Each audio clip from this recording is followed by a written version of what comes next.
muchas camionetas, muchos vehículos de la Policía Federal. Yo les comentaba, hace instantes nada más pasaron varios vehículos, alrededor de 10, de Prefectura y también la Policía Motorizada, ya preparando todo para lo que va a ser la jornada de hoy, y ya también dentro de algunos minutos vamos a empezar a ver el corte de las distintas calles en este cuadrado que quieren hacer en todo este perímetro para evitar que los manifestantes puedan llegar a las inmediaciones del Congreso. Bueno, cada vez hay más efectivos policiales. Ahí vemos una cantidad nutrida que está recibiendo las instrucciones del caso y apostados alrededor de un comercio allí, seguramente coordinando los últimos movimientos antes de hacer el despliegue, ¿verdad? Sí, efectivamente están reunidos, viendo cada uno dónde va a posicionarse, y también hay que estar atentos a el armado de las vallas. Miren, ahí vemos cómo están comenzando a trabajar armando las distintas vallas que las tenían puestas en cada una de las esquinas y ahora ya las están preparando, porque probablemente veamos en las inmediaciones del Congreso también el vallado, además del propio que se está formando en la plaza. Así que ahí vemos cómo están trabajando los distintos efectivos y también los comerciantes alerta, porque muchos de ellos probablemente van a tener que cerrar sus puertas en la jornada de hoy, claro. Abigail, vuelvo contigo en un ratito. Cualquier novedad que se produzca allí, tenés prioridad, nos interrumpís, y también voy a ir al contacto con Tomás Díaz Cueto en un ratito nada más. Pero quiero recordar que estamos aquí en nuestros estudios con el doctor Andrés Gil Domínguez, a quien le quiero preguntar también por el adentro, por lo que se va a vivir adentro del Congreso. ¿Qué tan legítimo o legal es el decreto de necesidad y urgencia que va a tener el tratamiento en el día de hoy? Este decreto, como la mayoría de los decretos que se han dictado a lo largo de este gobierno, son nulos, nulidad absoluta e insanable, porque no se cumplen con los requisitos previstos por la Constitución para su dictado. Y la Constitución justamente prevé como sanción la nulidad absoluta e insanable. Claramente la Constitución, desde 1853, la Constitución de Alberdi, le otorga al Congreso la competencia exclusiva y excluyente de arreglar el pago de la deuda interna y externa, de contraer empréstitos. Es el Congreso, no porque lo diga una ley que fue sancionada hace un par de años atrás, porque lo dice la Constitución. Porque contraer empréstitos y arreglar el pago de la deuda externa no solamente implica obligar a estas generaciones, sino también a las generaciones futuras. Ahora, doctor... Y es ese órgano que lo tiene que hacer. Un decreto de necesidad de urgencia tiene que estar basado en situaciones excepcionales, objetivamente verificables, donde el Congreso no pueda funcionar. Ahora, en y no términos se dan prácticos, ninguna. Andrés, esto podría ser... podría haber presentaciones en la justicia, entiendo que ya las hay. ¿Qué crees que decidiría la Corte si tiene hoy, por ejemplo, la aprobación de la Cámara de Diputados? Lo que pasa es que el trámite de control político ulterior de los decretos de necesidad y urgencia, que una vez que los dicta el presidente valen como una ley, se publica en el boletín oficial, valen como una ley. Hay un trámite de control político ulterior para que el Congreso valide o no valide, y hay una ley que lo regula. Esa ley se sancionó en la época de Cristina Fernández de Kirchner y es ostensiblemente inconstitucional, porque permite que con la aprobación de una sola Cámara se ratifique un DNU, cuando para sancionar una ley se necesita la voluntad afirmativa de ambas cámaras. Lo que va a suceder hoy es que ante un decreto nulo, de nulidad absoluta e insanable, quizás la Cámara de Diputados con una ley inconstitucional lo ratifique. Entonces es una suma de nulidades e inconstitucionales. Inconstitucionalidad es un tema muy sensible, que es el endeudamiento de la República Argentina para estas generaciones y las generaciones del futuro. ¿Qué puede pasar judicialmente? Poco, porque la Corte Suprema de Justicia, a partir de que asumió este gobierno, ha cerrado muchísimo los caminos de acceso a la justicia. Solamente puede plantear un caso aquel que tenga un derecho subjetivo, individual, concretamente violado. ¿Y quién puede decir acá yo tengo un derecho individual concretamente violado por este acuerdo que se celebra con el fondo? Andrés, deme un minuto, por favor, y también le pido a mis compañeros, porque tengo que ir con Juan Pablo Zanotto. Este es el momento en que se hacía el anuncio de esta advertencia que llega por parte del gobierno en los medios públicos de transporte de pasajeros, en este caso el ferrocarril. Contanos, Juanpi. Sí, esto está pasando en la estación San Martín del ferrocarril Mitre. Vamos a ver y escuchar justamente cómo es la advertencia que se da a través de los altoparlantes. Protesta no es violencia. La policía va a reprimir todo atentado contra la República. Bueno, este es el mensaje de Trenes Argentinos que se va repitiendo y se va replicando en distintas formaciones. Hablábamos más temprano del tren Roca, en este caso del tren Mitre, y más allá de la cartelería que veíamos en otras líneas como la San Martín. Bueno, esto es entonces el mensaje que se está difundiendo por estas horas en la previa de lo que será la movilización de esta tarde hacia el Congreso. Ya vuelvo con el doctor Gil Domínguez, pero antes quiero saludar a Paulino Rodríguez. Paulino, muy buen día, ¿cómo estás? Enorme placer, Pepe, un abrazo a todos allí. Lo mismo. Bueno, tu mirada sobre cómo se están desarrollando los acontecimientos hasta ahora. Bueno, primero el gobierno tomó nota, el gobierno trabajó intensamente en la previa, dispuso un operativo para que nada lo sorprenda o para que poco lo sorprenda. Me parece que esa es la mirada desde el propio gobierno. Me parece que intervino mucho más activamente Santiago Caputo, que es el que tiene lazos, vínculos con sectores del peronismo, con sectores de las organizaciones sociales.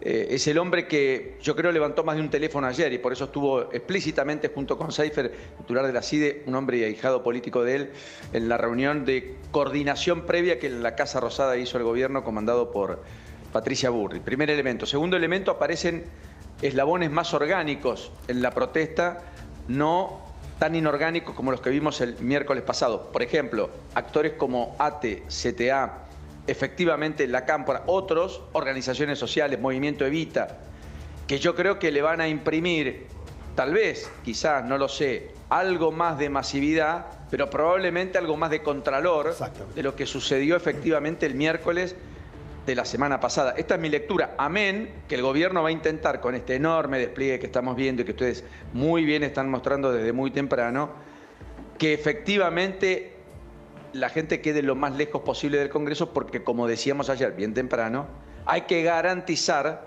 el ingreso y egreso de diputados que van a tener sesiones, por lo menos una a las 10 de la mañana, veremos si otra después a las 6 de la tarde. Paulino, dame un minuto, por favor. Doctor, el hecho de que participen organizaciones perfectamente validadas ante la justicia, instituciones que son parte de la democracia, ¿le da una organicidad a este acto diferente a la que teníamos el miércoles pasado? Y le da una legitimidad distinta a la protesta y también le da, desde un punto de vista formal, una mayor organización y una mayor contención. La protesta del otro día fue una protesta que no tenía ningún organizador visible, no tenía ninguna persona que desarrollara la conducción de la misma. Y me parece que actuando estos factores va a ser una marcha más ordenada, más contenida, en donde quienes la conducen pueden hablar con las fuerzas de seguridad, que es el primer elemento que tiene que haber entre fuerzas de seguridad y quienes van a una marcha, el diálogo y la coordinación, para que cada uno pueda ejercer sus derechos y cumplir sus funciones. Paulino, te invito también a que dejes tu pregunta al doctor Gil Domínguez, si te parece. Sí, me pareció muy atinado lo del planteo. Primero, buen día, doctor Gil Domínguez. Respecto a la concatenación de inconstitucionalidades a las que asistimos. La pregunta del millón es si el tamiz republicano finalmente, una vez más, cede frente a cierto beneplácito en términos de bonanza económica. Quiero decir, subsanado la crisis extrema, quizás con alguna estabilidad macro, si esos temas pasan a ser secundarios, terciarios, en una sociedad donde el espíritu por el apego a la ley tiene todas las debilidades que ya conocemos, digamos. Sí, lamentablemente hoy el concepto de democracia, constitución y república está muy debilitado y creo que es un error táctico de este gobierno muy profundo llevar este tipo de medidas por el camino que le está llevando. Porque no tengo ninguna duda que si hubiese presentado un proyecto de ley, se hubiese debatido en el Congreso, hubiese sido en última instancia votado favorablemente y le hubiese dado otro marco de legitimidad al acuerdo, de transparencia, de debate y discusión, que un decreto de necesidad y urgencia, que es casi una ley secreta, porque no se conoce ni el monte ni los condicionamientos. Aquí, Andrés, que iba a haber un rechazo en el Senado, ¿no? No, es que no es más allá del convencidos, no tienen los números. A mí me gustaría preguntarle al doctor, en función de un gobierno débil en diputados y mucho más en Senado, cuando algo no está prohibido, digo, si está permitido que dicte un DNU, porque si no es como que nunca sabemos, digamos, a usted le gustaría más porque es constitucionalista, a nosotros también, a los que son más republicanos, pero por otro lado, si lo tiene permitido, ¿por qué no hacerlo? Porque la Constitución ¿No lo prohíbe o sí? No, lo permite de forma excepcional, es la excepción, no la regla. Bien. La regla es que funcione el Congreso, porque si no, sería muy fácil. Está bien, Cualquier pero... presidente o presidenta diría, y no gobierno más con el Congreso, gobierno con decreto de necesidad y urgencia. No, yo lo entiendo, digo, la pregunta que le hago es en función, no sé, Paulino, si vos entendés por dónde voy, digo, porque evidentemente tiene por delante 4 años más un gobierno absolutamente débil en el Congreso, en donde... No, primero que es un gobierno fuerte de la legitimidad popular que le dio a ganar una elección. Bien. En segundo lugar, es débil en un Congreso con el cual tiene que buscar consensos. Ahora, en el órgano que tiene que buscar consenso, que es el corazón de la democracia, ha sido un órgano que el presidente permanentemente lo ha denostado y lo ha insultado. Y los decretos de necesidad y urgencia no son un mecanismo alternativo, son un mecanismo excepcional para cuando el Congreso no pueda funcionar, existan circunstancias excepcionales y las medidas que se tomen sean para superar esa situación excepcional y garantizar los derechos que están en juego. Tu análisis, Paulino. Sí, perdón, Pepe, una cosa. Yo creo que el presidente, hablando de lo que Mariel planteaba, el presidente entendió que tenía que dar señales claras y explícitas de que podía administrar la cosa pública en la debilidad en la que llegó al poder, sin gobernadores, sin intendentes propios, lo cual estableció una rara avis histórica para la Argentina. Nunca eso había ocurrido antes. Y en ese contexto, el proyecto el decreto de necesidad y urgencia desregulador, que tuvo el rechazo del Senado y todavía no fue tratado por diputados y por eso está en vigencia, habló de una serie de reformas inimaginables con un gobierno débil o que hubieran podido pasar el tamiz del Congreso tal vez. A eso le agregás todo lo que pasó con la ley Bases. Pero yo creo que en el fondo hay una cultura política del propio presidente. Hay una cultura política más anclada, insisto, en patrones de toma de decisiones más peronistas que antiperonistas. Es decir, el modelo, la forma, la manera en la que el presidente lleva adelante el poder es personalista y tiene mucho más que ver con las características del peronismo que del antiperonismo. Acá hay muy poco de Alfonsín, de la Rúa o de Mauricio Macri. No estoy haciendo juicio de valor, estoy describiendo. Hay más en todo caso de Néstor Kirchner o de Carlos Menem o de Cristina Kirchner. Pónganle el rótulo que quieran, aunque guste o no guste y las comparaciones sean tediosas. Ahora, lo que hay es una vocación de demostrar que pese a los obstáculos el gobierno puede seguir avanzando y que encuentra cada endija para ejercer el poder, porque el poder es indiviso. No es que hay una división de poder, existe la división de poderes en la República. Ahora, el poder se ejerce o no se ejerce. Y el presidente creo que entendió que desde el primer momento hay que ejercer el poder, porque en la cultura política argentina lo más importante es que haya autoridad. El efecto de la causa Libra y todo lo que vino después con el derrotero de equivocaciones o errores no forzados, horada esa autoridad y esa legitimidad indispensable para toma de decisiones de este calibre y de este tenor que están más anclados en la, o mejor dicho, en el respaldo popular que en cualquier ley. Ahora, Andrés, a partir de lo analizado por Paulino y lo que hemos hablado previamente, ¿esto puede traer consecuencias del tipo jurídico, del tipo legal? Porque seguramente va a haber presentaciones ante tribunales contra este acuerdo si es aprobado. Sí, creo que con muy pocas posibilidades, como está la justicia hoy, de éxito, pero me parece muy atinado lo que decía Paulino. Ahora, el tema es que el ejercicio de esta forma, el ejercicio del poder de esta forma, te lleva a sistemas autocráticos. Es decir, Milei está haciendo lo que no se animó a hacer Cristina Fernández de Kirchner con los jueces o otros gobiernos peronistas con los decretos de necesidad y urgencia. Y el problema es que cuando vos ya das por sentado que así funciona esto, cuando la historia pega la vuelta y vienen otro tipo de gobiernos, no vaya a ser que después te expropien mediante un simple decreto. Yo, sobre lo que decía Paulino, me parece que el gobierno no tiene otra, ¿no? Digo, hablabas de personalismo, Paulino. La libertad avanza es esencialmente Milei. O sea, el mileísmo es más que la libertad avanza. Y no hay una segunda línea, no hay un partido de contención más allá de que esté hoy desarrollándose eso. Por eso cuando ponen en jaque al rey, y este es claramente Javier Milei, tambalea el esquema y al presidente no le queda otro recurso quizás que ponerse más duro. No sé si vos pensás eso. Sí, es cierto, pero pensemos que el menemismo era Menem, pensemos que el dualdismo era Dualde, pensemos que el kirchnerismo era Néstor o Cristina, porque no había sucesión, de hecho a la postre no la hubo, y Alberto Fernández lo demuestra, Scioli también lo demuestra, el que está hoy en el gobierno. Es verdad que los fenómenos son personalistas per se. Macri tampoco tuvo sucesión. Se habló de un plan B con María Eugenia Vidal en 2019 y todos ya lo conocemos, es historia muy pasada. Pero esa construcción política personalista atenta contra la calidad de lo que se conoce como la estabilidad indispensable para que el proceso de reformas continúen. Chile y Uruguay son demostraciones cabales a ambos lados de la frontera en la Argentina. Son fenómenos de construcción política con decisiones económicas, con consensos básicos que trascienden los recambios de poder y los arcos ideológicos, en cuyos arcos ideológicos además conviven expresiones diferentes, nombres distintos, apellidos diferentes. Ahora, Paulino, esto me lleva a preguntarte, y ya pensando en el adentro y en el afuera, del rol del Partido Justicialista. Tiene tantos eslabones y hay tantos peronismos casi como dirigentes. No hay una conducción unívoca. Cristina retoma la conducción del partido en un momento en donde el partido está más vacío que nunca.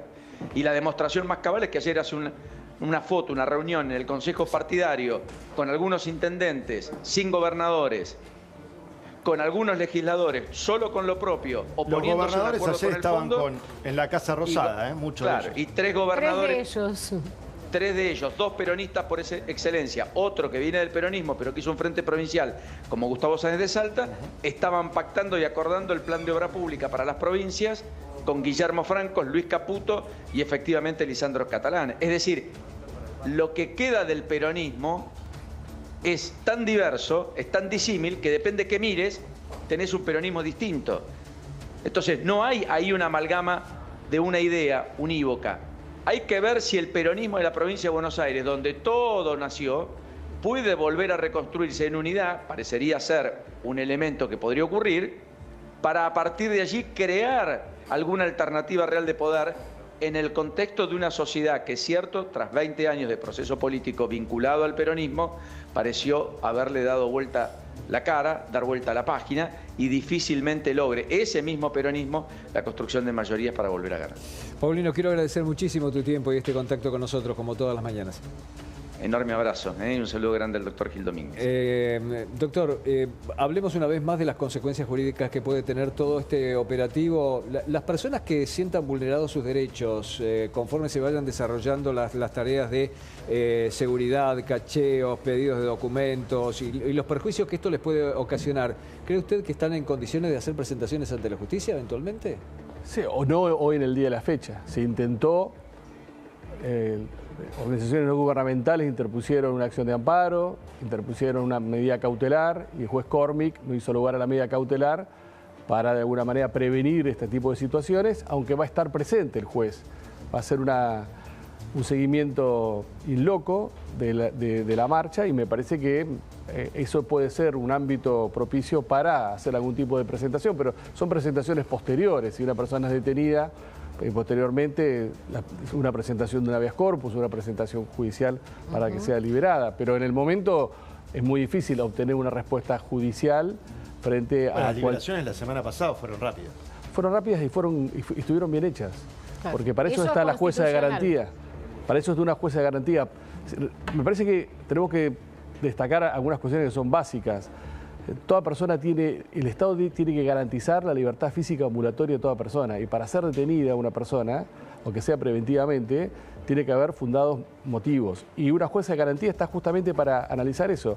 Y si llegan 140 personas, 140 personas, y sin ningún motivo en las actas policiales o de por qué fueron detenidas, en cualquier situación, en cualquier gobierno, siempre debe privilegiarse la libertad de las personas. Doctor, no siendo entendido en derecho, y yo tengo que irme a un puesto de una de nuestras unidades móviles en el Congreso, pero muchas de estas personas que estaban retenidas tenían antecedentes que al parecer ni siquiera fueron verificados y tenían más tiempo dentro del marco legal como para retenerlos, y eso no se hizo. Lo que pasa es que tener antecedentes no implica en sí la justificación de una detención. Es decir, la detención se justifica si una persona ha sido en flagrancia, detenida con elementos, argumentos, alguna prueba mínima que así lo acredite. Porque tener antecedentes no implica que una persona per se ya pueda ser detenida por el Estado por el solo hecho de tener antecedentes. Doctor, quiero agradecer mucho su tiempo y que haya estado aquí con nosotros. Muchísimas gracias por la invitación. El doctor Andrés Gil Domínguez. Quiero tomar contacto con Ramiro Fornataro en el Congreso de la Nación. Ramiro, buen día. Está hablando la diputada Silvana Giudici. Por lo menos van a llegar a los 130 votos necesarios. Sí. Según el recuento de los bloques que nos han dicho que acompañaban, sí. El PRO habitualmente apoya las propuestas del gobierno nacional, pero también se van a sumar otros bloques minoritarios que ya han dado el sí en forma previa. Sí, como les decía antes, un grupo de diputados del PRO hemos firmado el pedido de sesión especial porque estamos convencidos que el camino es volver a la normalidad. Y para eso hay que, ser conscientes de que hay una deuda, que hay que renegociarla y que este proceso de estabilización de la macro, baja de la inflación, estabilidad cambiaria, no debe ser alterado por los violentos que, como quedó claro el miércoles pasado, van a hacer todo lo posible para que las instituciones no funcionen. Diputada, hubiera sido bueno que antes de esta sesión se conozcan algunos detalles del acuerdo con el Fondo Monetario para ver qué se está votando, teniendo en cuenta experiencias anteriores.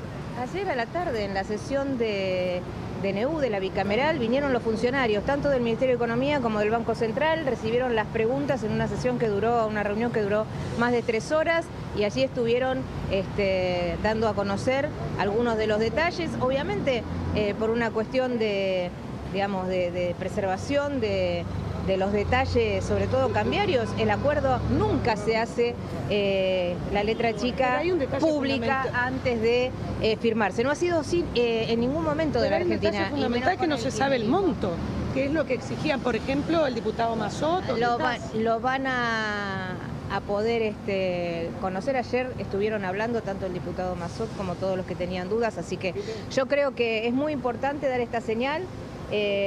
Recuerden que el kirchnerismo, cuando tuvo una situación parecida y no se animaban a dirimir la interna porque Cristina no quería acompañar a la renegociación a Massa y Alberto Fernández, inventaron la ley Guzmán y tampoco los detalles se supieron. Y a los pocos meses sacaron un DNU para el tema de la emisión de deuda, que es lo que termina siendo el agujero en el Banco Central, situación que ahora tiene que remediar este gobierno. Así que, bueno, hoy va a ser un día interesante, los detalles van a estar en los debates. Gracias. Hay un operativo importante. ¿Qué le parece? Bueno, ahí pasaba Pepe Mariel, la palabra de la diputada Silvana Giudici, bueno, ratificando, si se quiere, el respaldo del PRO y de la oposición dialoguista para apoyar y la validación, si se quiere, del decreto del acuerdo con el fondo. Bueno, perfecto, Ramiro. Enseguida vamos a retomar el contacto con ese puesto. Algunas definiciones importantes, ¿no? Por ejemplo, ante los interrogantes sobre